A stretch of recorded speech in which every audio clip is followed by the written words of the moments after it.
Entonces ahora vamos a abrir nuestras Biblias en Mateo capítulo 20, versículo 1.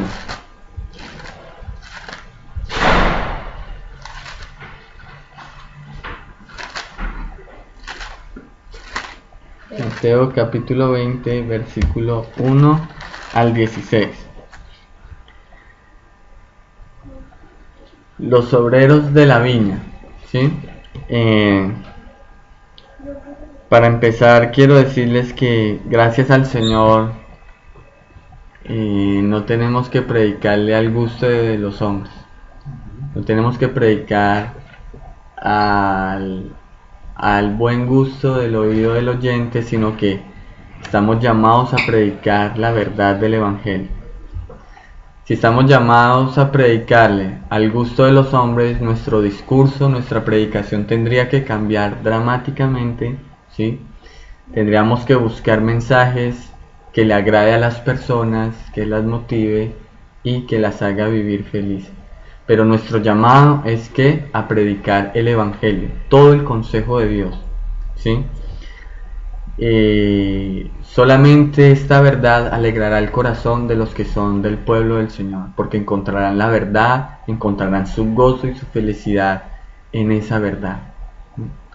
El resto pues saldrá decepcionado porque no son de sus ovejas, pero las ovejas del Señor sí lo oirán con agrado y lo seguirán donde van. Los obreros de la viña.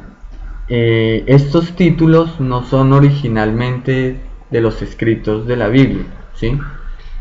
Sino que posteriormente los escritores han añadido los títulos, ¿cierto? Para ayudarnos a identificar los textos, ¿sí? Y a darnos como un anticipo de lo que va a tratar ya el texto en sí. Entonces aquí le pusieron los obreros de la viña, pero estudiando más detenidamente este texto vamos a ver que realmente el centro de todo no son los obreros, sino el dueño de la viña, el señor de la viña, el padre de familia, ¿sí? Él es el centro de esta parábola. Entonces vamos a empezar desde el versículo 1. Dale, Pipe. Porque el reino de los cielos es semejante a un hombre, padre de familia, que salió por la mañana a contratar obreros para su viña. Y habiendo convenido con los obreros en un denario al día, los envió a su viña. Saliendo cerca de la hora tercera del día, vio a otros que estaban en la plaza desocupados. Y él les dijo: id también vosotros a mi viña, y os daré lo que sea justo. Y ellos fueron. En 5. Salió otra vez cerca de la hora sexta y novena, e hizo lo mismo. Y saliendo cerca de la hora 12, halló a otros que estaban desocupados y les dijo: ¿por qué estáis aquí todo el día desocupados? Y le dijeron: porque nadie nos ha contratado. Él les dijo: id también vosotros a la viña y recibiréis lo que es justo. Cuando llegó la noche, el señor de la viña dijo a su mayordomo: llama a los obreros y págales el jornal, comenzando desde los postreros hasta los primeros.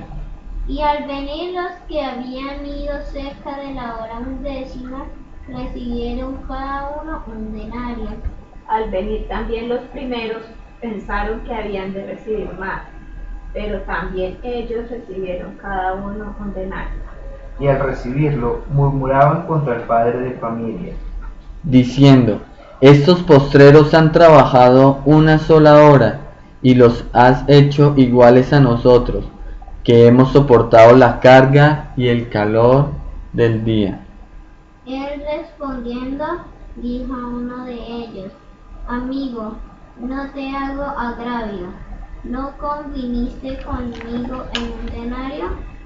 Toma lo que es tuyo y vete, pero quiero dar a este postrero como a ti. ¿no me es lícito hacer lo que quiero con lo mío? ¿O tienes tú envidia porque yo soy bueno?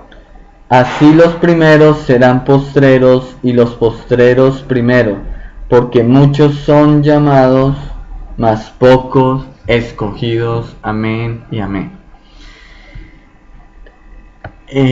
La parábola de los obreros de la viña, ¿sí? El Señor Jesucristo nos muestra con claridad cuál es el funcionamiento del reino de los cielos. El Señor Jesucristo nos informa que el reino de los cielos es semejante ¿qué? A un padre de familia que tenía un viñedo, ¿sí? Y este padre de familia sale de su viña para buscar obreros que trabajen con él. La recolección de las uvas es muy importante para cualquier agricultor. Una vez que las uvas lleguen a un estado óptimo de maduración, es imperativo para todo agricultor recoger las uvas tan rápidamente como sea posible, ya que si se pasa, ¿sí?, un día más las uvas, ellas disminuirán la calidad del vino que el viñador está esperando. Entonces, la recolección debe ser inmediata y rápida para que no se altere el buen vino que este hombre tiene en mente preparar. El cuadro que el Señor nos está pintando es este, ¿sí?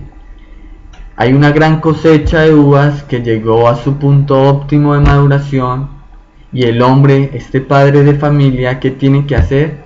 Como sabe que ya llegó el día de recoger las uvas, él tiene que salir muy temprano en el día, ¿sí?, para contratar obreros para recoger rápido las uvas.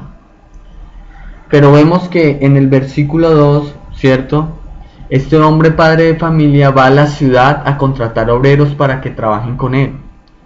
Estos obreros no eran trabajadores regulares de la viña, sino que eran hombres que eran contratados, ¿sí?, por día en el mercado. Ellos salían desde muy temprano, los obreros salían muy temprano al mercado, ¿sí?, de la plaza de la ciudad, esperando en filas a ver quién venía a contratarlos ese día. Entonces, entre más temprano salieran, pues más oportunidades tenían de ¿qué? De ser contratados. Y efectivamente ese día fue así. Un grupo de hombres estaba esperando en la plaza a ser contratados. Llegó este padre de familia, el dueño de la viña, y los contrató, ¿sí? Los contrató a los que él necesitaba para la tarea de recolección de uva. Notemos aquí, ¿sí?, que la elección de los obreros y el valor que se iba a pagar diario, ¿cierto?, que era ¿de cuánto? De un denario. Esto fue hecho únicamente y unilateral. ¿Por quién? Por el hombre padre de familia, ¿sí? El padre de familia es el que va a hacer la elección de los obreros, ¿sí? Él los escoge, él dice, ustedes, ya, los voy a contratar, y les dice, les voy a pagar esto. Ahora, ¿qué pueden hacer los obreros? Estar agradecidos con el Señor. ¿Por qué? Porque los contrató, porque van a trabajar, porque van a ganarse un denario al día, que era un buen salario, para llevar alimento a sus casas, ¿sí? O tenían alguna opción los trabajadores de negociar con condiciones, ¿sí?, de decir, escoge a este o a este. No, esa potestad solamente la tuvo ¿quién? El padre, ¿sí?, de familia, el dueño de la viña. ¿Qué vas a decir? Que cuando los obreros estaban en la plaza esperando a ser contratados, ellos están esperando cualquier trabajo que les pusieran, no solo el trabajo de la viña. No, ellos esperaban cualquier trabajo. Si venían a hacer otros, ellos estaban ahí en el mercado laboral para esperando quién los pudiera contratar para ir a trabajar. Vemos en el versículo 3, ¿sí?, del capítulo 20 de Mateo, dice que el padre de familia volvió a salir, ¿cierto? Dice, salió cerca de la hora tercera del día, ¿sí?, vio a otros que estaban en la plaza desocupados, y les dijo en el 4, y también vosotros a mi viña, y os daré lo que sea justo. Y ellos fueron. El padre de familia estaba viendo que faltaba más mano de obra para recoger todas las uvas, que lo que él contrató a la primera hora del día no era suficiente, esa mano de obra. Salió a la hora tercera a contratar más. La hora ¿sí? tercera más o menos ¿qué hora son? Más o menos la hora tercera del día, ¿sí? Eran como las 9 de la mañana, ¿sí? Pero después vuelve y sale, ¿cierto? Este padre de familia, y dice que a la hora sexta, ¿cierto? Y novena hizo lo mismo. Él vio que todavía faltaba personal y fue a contratar más, ¿sí? Dice que a la hora sexta, esto es más o menos mediodía, al mediodía, y la hora de novena es más o menos las 3 de la tarde del día.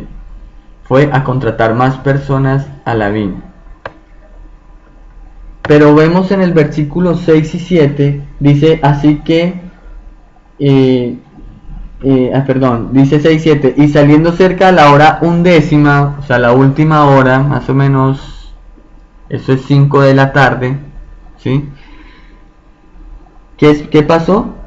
Halló otros que estaban desocupados y les dijo, ¿por qué estáis aquí todo el día desocupados? Y le dijeron, porque nadie nos ha contratado. Él les dijo, id también vosotros a la viña y recibiréis lo que sea justo.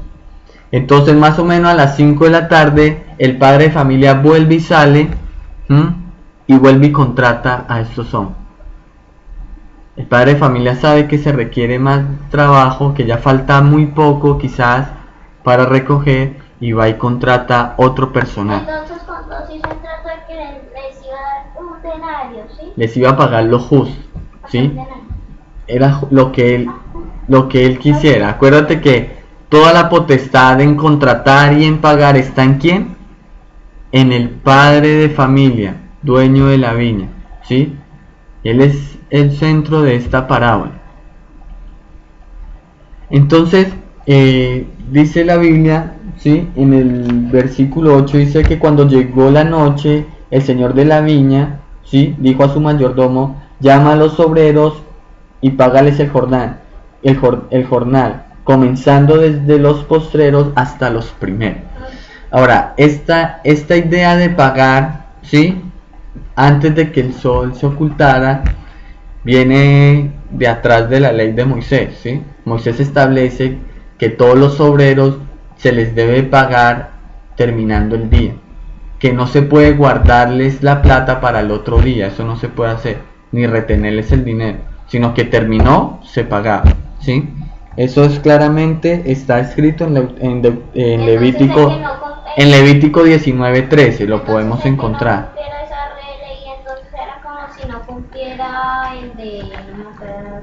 Claro, estaba incumpliendo. Mira lo que dice Levítico 19:13.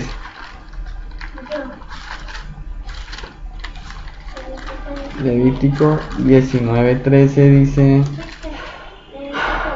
19:13 dice, no oprimirás a tu prójimo, ni le robarás, no tendrás el salario del jornalero en tu casa hasta la mañana. ¿Ves? Entonces este padre de familia tenía clara la instrucción de Moisés, y antes de que se acabe el día laboral, él llama al mayordomo, a su mayordomo, y le dice, págale.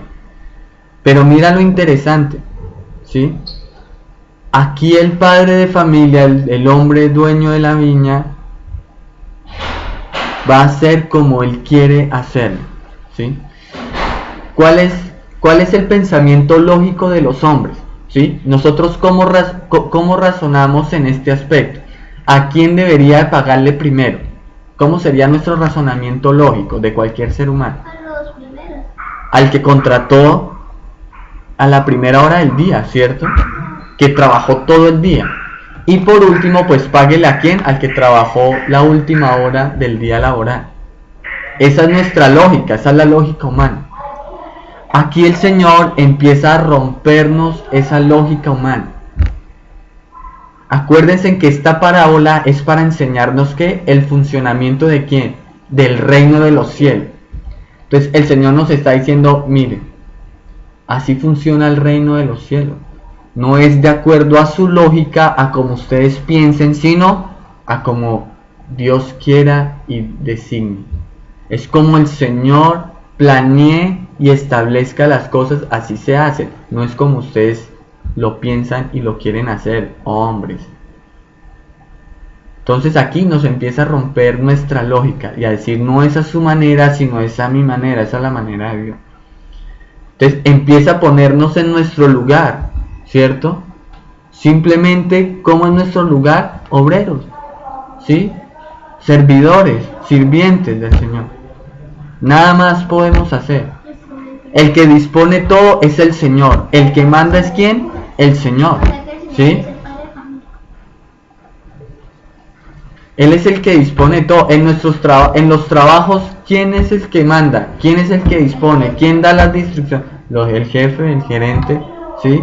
Los demás tienen que ocupar su posición. ¿Cuál es su posición? Empleados, punto. Que siguen orden, que manden, que guarden directrices. Entonces el Señor nos está diciendo, nos está poniendo en nuestro lugar.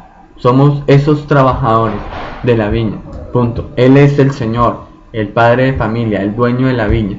Y por tener ese rango y esa potestad, Él puede ¿qué? Hacer lo que quiera con lo que es de Él y disponer como Él quiera. Entonces empezamos a ver que Él empieza a disponer como Él quiere, ¿cierto? Libremente. ¿Él lo puede hacer? ¿Es legítimo que el padre de familia haga eso? ¿Es legítimo que el Señor, que el hombre dueño de la viña haga esto, disponga de esta manera? Claro que es legítimo. ¿Por qué? Porque es su viña, es su dinero, ¿sí? Él es el Señor, Él manda, ¿sí? Es legítimo que Él lo haga. ¿Alguien puede refutar eso? ¿Alguien puede decirle que no lo haga así, que lo haga de otra manera? Nadie. ¿Claro hasta ahí? Entonces, mira lo que dice, comienza desde los postreros hasta los primeros. Ya, ahí rompió nuestra lógica, porque para nosotros es primero el primero y después el último, ¿cierto?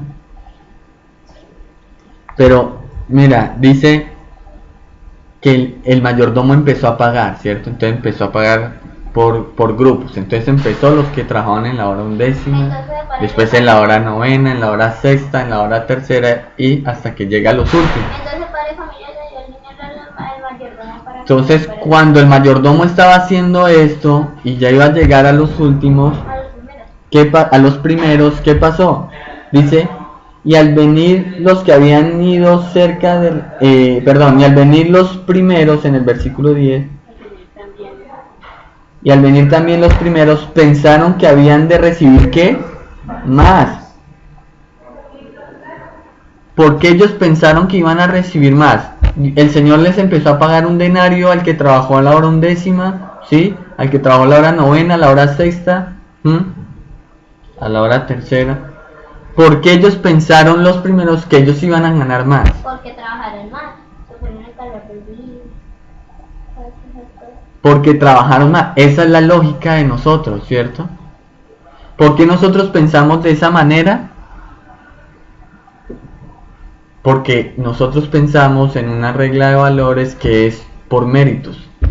Si yo trabajo más, voy a ganar más. Si yo trabajo menos, voy a ganar ¿qué? Menos. Esa es nuestra lógica, ¿cierto? Si eso se altera para nosotros, ¿cómo se forma eso? Una injusticia. Les voy a poner un ejemplo, ¿sí? En una clase de 20 estudiantes, 10 se aplicaron juiciosamente para estudiar para los exámenes finales. Esos 10 estudiantes se abstuvieron, ¿sí? De salir a jugar en el parque, de ir a diversiones, a esparcimientos, sino que ellos dedicaron todo su tiempo a estudiar, a preparar los exámenes finales. Pero el otro grupo de 10 estudiantes no hizo nada. Se dedicó a jugar, a salir, a pasear, ¿sí? Pero llegando a la hora del examen, los 10 que se esforzaron y estudiaron se sacaron 10 en el examen. Y los que no estudiaron, los otros 10 se sacaron 4. La perdieron. Pero el profesor hace esta jugada, promedia todo, ¿sí? Y a cada uno, a los 20 estudiantes, les da un 7 a todos. Porque él promedia y divide por el número de estudiantes y el promedio le dio 7 y a todos les puso 7 en definitiva. ¿Cómo ve eso nuestra lógica? ¿Ese profesor es justo o es injusto? Pues si lo hizo fue equivalente, pero... ¿Es justo o es injusto el profesor? Mira que así funciona esa izquierda socialista, ¿sí? Ellos quieren repartir ¿qué? Las riquezas equitativamente, en partes iguales. Ellos quieren que el flojo, que no trabaja, que no es perezoso y que no hace nada, tenga lo mismo que el que trabajó y se esforzó. Y el que trabaja responsablemente. ¿Es justo o es injusto ese profesor? Es injusto, ¿cierto? Ese profesor yo creo que no duraría mucho dando clases en el colegio, ¿cierto? Porque los padres de familia irían a pelear y pedirían la expulsión de ese profesor. Porque los que estudiaron merecen ¿qué? El 10, no es que se esforzaron. Así funciona nuestra sociedad. Entonces el que trabaja juiciosamente, dedicadamente, el que se levanta y el que sale tarde de trabajar, ¿cómo que le vamos a pagar igual que el que no hace nada? No, se tiene que pagar más porque está trabajando más. ¿Ves? ¿Cómo le vamos a quitar la casa y sus bienes y la finca porque la ha ganado con el sudor de su frente, quitársela y dársela al haragán que no ha trabajado nada? Eso es injusto, eso es injusticia, ¿sí? Porque hay que darle a cada cual lo que se merece. Entonces, en esa lógica humana, porque todos pensamos así, ¿cierto? Todos razonamos de esa manera. Ellos, los primeros dijeron, no, a nosotros nos van a pagar más, ¿cierto? Que nosotros nos esforzamos más. Nuevamente aquí, el Señor está ¿qué? Quebrando nuestra lógica, nuestra manera de pensar. Está diciendo, aquí no es como ustedes piensen, es como yo hago las cosas, ¿sí? ¿Y qué pasó? Diciendo estos, dice, y al recibirlo, porque ellos recibieron ¿qué? Un denario también igual que todos, ¿cierto?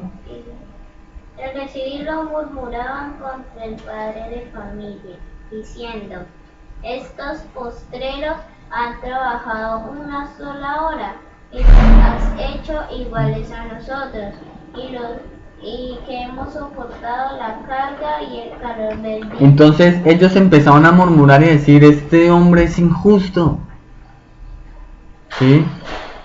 Igualó a los que trabajó 1 hora, 2 o 3 horas, los igualó a nosotros que trabajamos todo el día, que sufrimos la carga del trabajo, que nos aguantamos este sol abrasador, que nos quemamos, los igualó a nosotros. Eso es injusticia, nosotros merecemos ganar más, ¿cierto? Ese es el pensamiento de los hombres, esa es la lógica humana. Pero, ¿hay justicia en el padre de familia? ¿Realmente el reclamo de estos primeros obreros es legítimo? No, porque él hizo el contrato de decirle lo que me parezca justo.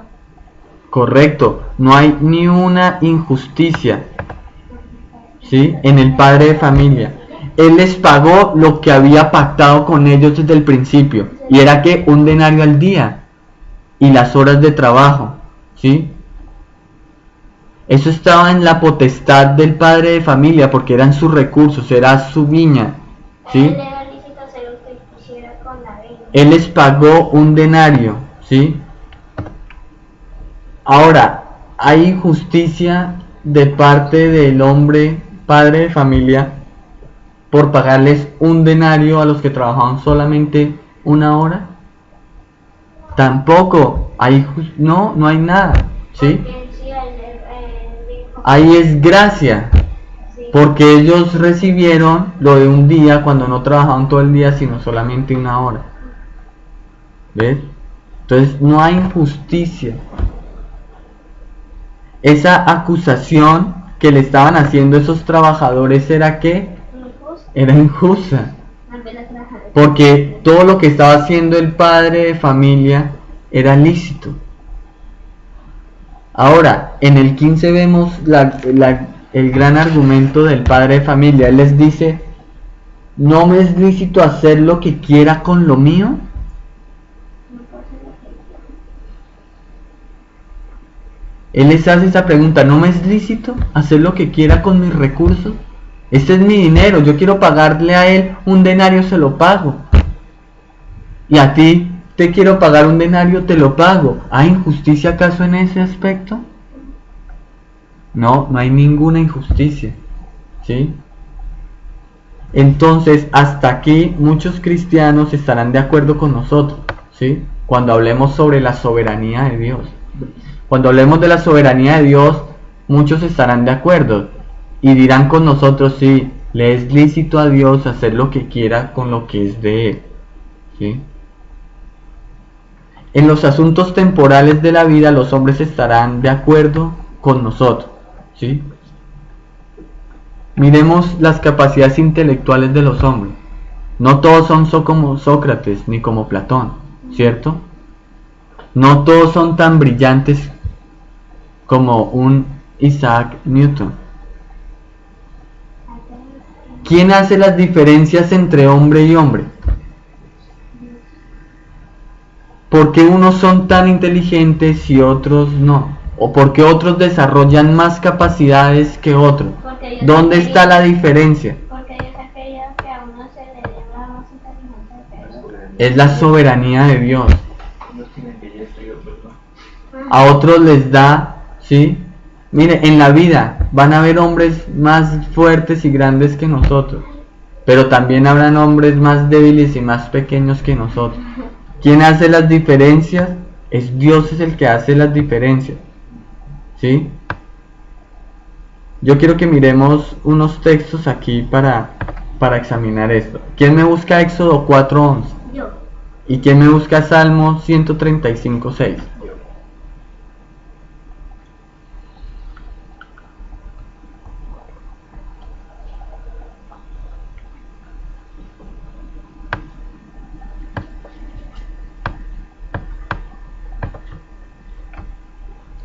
¿Qué dice Éxodo 4:11?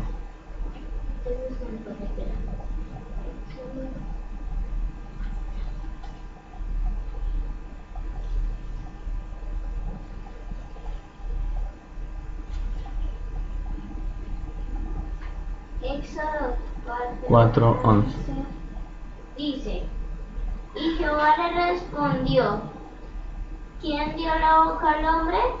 ¿O quién hizo al mudo y al sordo, al que ve y al ciego? ¿No soy yo Jehová? Ahora pues, ve, y yo estaré con tu boca y te enseñaré lo que hayas de hablar. Entonces, ¿quién hace diferencias entre hombre y hombre? ¿Quién hace que uno nazca viendo y otro no? ¿Que uno nazca hablando y otro no?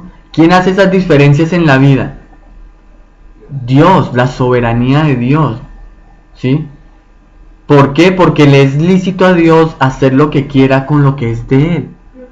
Nosotros somos hechos por Él, criaturas de Él. Él nos hizo, no nosotros nos hicimos a nosotros mismos.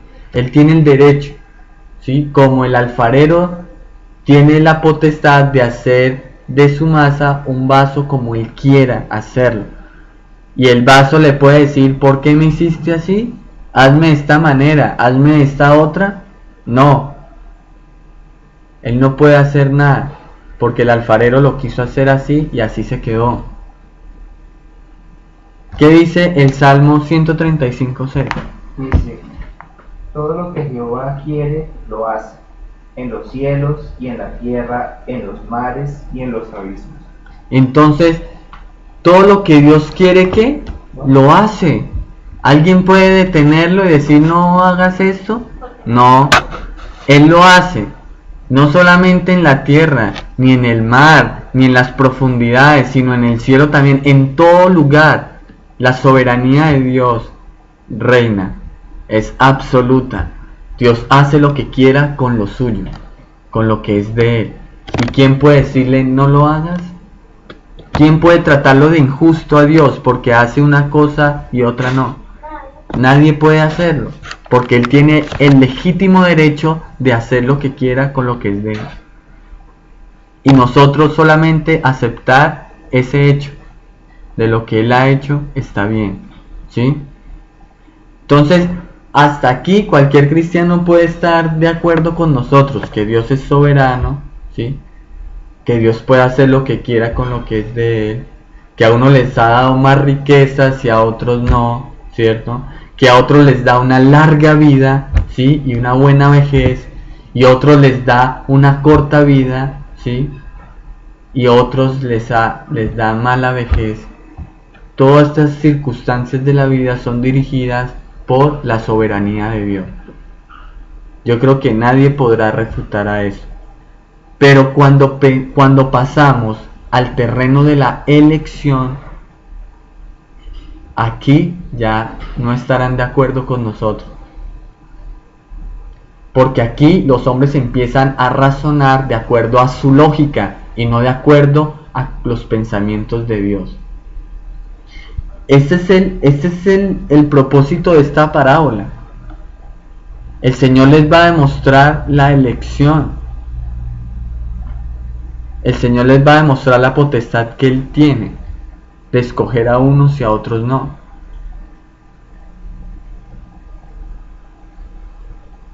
Ese es el propósito de esta parábola, ¿sí? Cristo en esta parábola nos está diciendo que Él puede hacer lo que quiera con lo que es de Él. ¿Y qué es de Él? Pues todo, absolutamente todo. El Señor está diciendo, si yo quiero ser generoso con esas personas dándole lo que yo quiera, ¿es acaso un acto de injusticia eso? Pues no es injusto, porque Él quiere hacerlo. Debemos entender que todo ser humano está bajo la condenación por el pecado de Adán y por su propio pecado. ¿Se acuerdan? ¿Pecado de qué? De herencia y de voluntad. Entonces, no hay hombre en un término neutral, en un término medio. Ni es pecador, ni es santo. No hay ningún hombre en ese término. Todos los seres humanos, desde Adán hasta el último hombre que viva, son ¿qué? Pecadores, por el pecado de herencia y por el pecado de voluntad. Ahora, ¿cuál es la paga que todos merecen? La muerte, porque la paga del pecado es ¿qué? Muerte. El alma que pecar esta ciertamente morirá. Ahora, como Dios es juez justo, ¿cierto? Sobre toda la tierra del universo, Él pagará a cada uno según su condición. Y Él les pagará a los hombres con la condenación eterna bajo su ira. Si Dios hace eso, ¿es injusto? ¿Habrá una injusticia de Dios si Él les paga con la ira eterna? No, porque esa es la retribución de ¿qué? Por su pecado, por su maldad. Todos merecíamos eso. Tú y yo merecíamos eso. La condenación eterna de Dios. Pero como Él puede hacer lo que quiera con lo que es de Él, Él quiso salvarnos, darnos gracia inmerecida, perdonarnos, ¿sí? Librarnos del castigo eterno. Ahora, ¿hay injusticia en ese acto? No hay injusticia, lo que hay es misericordia y gracia, ¿sí? Ahora, Él no nos va a perdonar nunca diciéndonos te perdono, ¿sí? Porque o si no, su justicia queda sin ser reparada. Entonces, ¿cómo Él hace eso? ¿Cómo Él puede ser el justo y a la vez el que justifica al impío sin quedar Él injusto?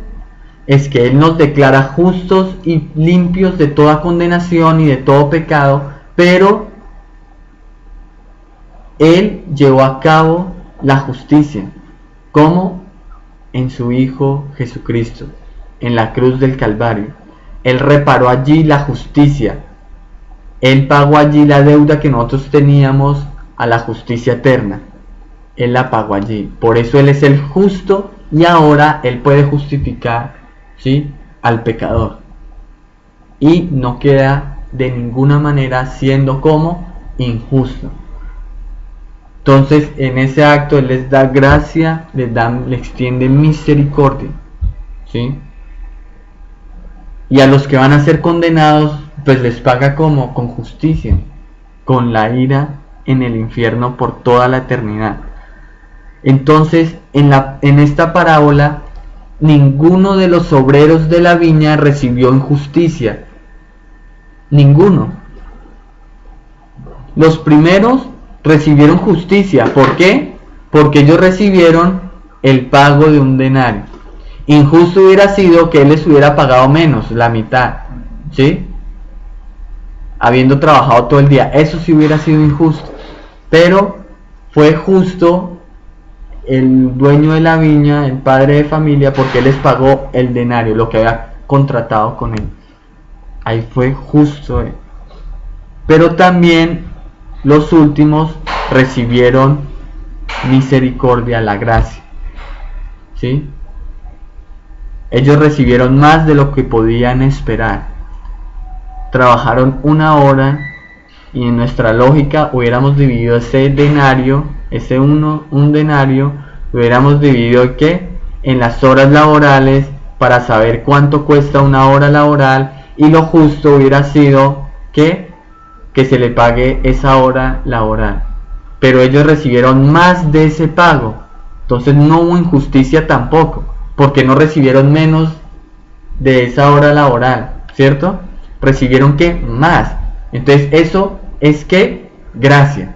Recibieron más de lo que merecían, ¿sí? Recibieron la gracia del Señor. Esa es la idea central de esta parábola. Esta parábola nos está enseñando la soberanía de Dios en la elección. Y como hacíamos en la lectura del Nuevo Testamento y del Antiguo Testamento, nos hablaban de la elección incondicional de Dios. No es porque hagamos algo bueno o hagamos algo malo, porque ni Jacob ni Esaú habían nacido y ya Dios los había escogido. O sea, ellos no habían hecho ni nada bueno ni nada malo, para que la elección no dependiera de eso. Nuestra elección no depende de que, ay, se portó bien, lo escojo. Ah, va a tener fe en mí, va a creer en mí, lo escojo.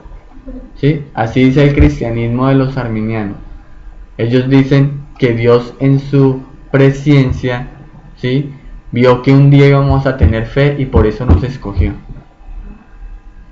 Entonces la fe se vuelve ¿qué? Un mérito en sí misma,